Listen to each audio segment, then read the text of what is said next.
নমস্কার বন্ধুরা, আমি তুহিন। তুহিন রিভিউলজি চ্যানেলে আপনাদের প্রত্যেককে স্বাগত জানাই। এখন কথা বলবো ইয়োদ্ধার টিজার নিয়ে। জাস্ট কিছুক্ষণ আগে ইউটিউবে ড্রপ করা হয়েছে ইয়োদ্ধার টিজারটা। তা কেমন কি লেগেছে আজকে আপনাদের সাথে সেটাই শেয়ার করব। তা দেখুন, তার আগে একটা ছোট্ট করে কথা বলতে চাই যে এই সিনেমাটা কিন্তু বারংবার পিছানো হয়েছে। আগের বছর অনেকগুলো সিনেমার জন্য কিন্তু পিছানো হয়েছিল, কারণ বড় বড় বলিউড সিনেমা আগের বছর রিলিজ করেছিল, যার জন্য এই সিনেমাটা বারংবার পিছানো হয়েছিল। এবার পিছাতে পিছাতে এমন হয়ে গেছে যে সিনেমাটার কিন্তু বাজ এখন আর নেই। ইনিশিয়াল লেভেলে যেই বাজটা ক্রিয়েট হয়েছিল এখন সেই বাজটা নেই। কিন্তু এই সিনেমার যদি টিজার ট্রেলার বা অন্যান্য যেসব প্রমোশনাল যে ম্যাটেরিয়াল বা গানগুলো যদি ভালো লাগে অডিয়েন্সের, হয়তো বাজ ক্রিয়েট হলেও হতে পারে, বাট সেটার চান্সেস কিন্তু অনেকটাই কম। তা দেখুন এই টিজারটি কেমন কি লাগলো।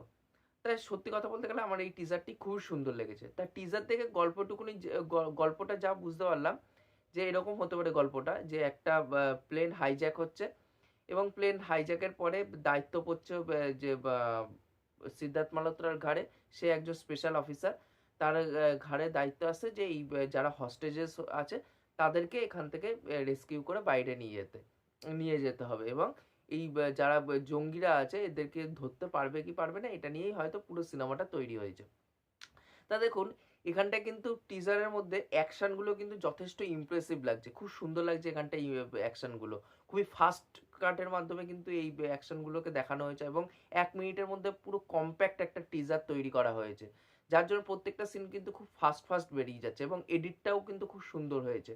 এখানটায় যেইটুকুনি গ্র্যান্ডিওরনেস দেখানো হচ্ছে সেটা কিন্তু খুব অনবদ্য।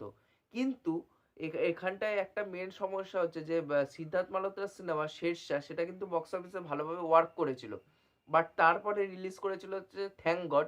তা থ্যাংক গড সিনেমাটা কিন্তু 2022 সালে কিন্তু সেইভাবে বক্স অফিসে পারফর্ম করতে পারেনি। এবার দেখার যে এই সিনেমাটা এতবার পিছানো হয়েছে, এই সিনেমাটাকে নিয়ে আদৌ অডিয়েন্স মাতামাতি করে কিনা সেটাই হচ্ছে দেখার। যে 15ই মার্চে এই সিনেমাটি রিলিজ করতে চলেছে হলে। তো দেখার এই সিনেমাটি কেমন কি হয়। তা ওভারঅল টিজারটা কিন্তু আমার খুবই ভালো লাগছে, অ্যাকশনগুলো যথেষ্ট ইমপ্রেসিভ, গ্র্যান্ডিওর খুবই ভালো লাগছে। এখানটায় লুক অ্যান্ড ফিল খুবই দুর্দান্ত লাগছে, এবং এখানটায় ব্যাকগ্রাউন্ড স্কোরের কাজও কিন্তু খুব ভালো লাগছে। এবার বাদবাকি ট্রেলার আসলে, সিনেমা আসলে বাদবাকি বোঝা যাবে। আর টিজারটা আমার খুবই সুন্দর লেগেছে। আপনাদের এই টিজারটি কেমন কি লেগেছে অবশ্যই সেটা নিচে কমেন্ট করে জানান। আর এই ভিডিওটি ভালো লাগলে অবশ্যই লাইক শেয়ার সাবস্ক্রাইব করে দিয়ে যাবেন, তাহলে মোটিভেশন পাবো আগে নতুন নতুন ভিডিও বানানোর জন্য। এখনকার মতন টাটা, বাই।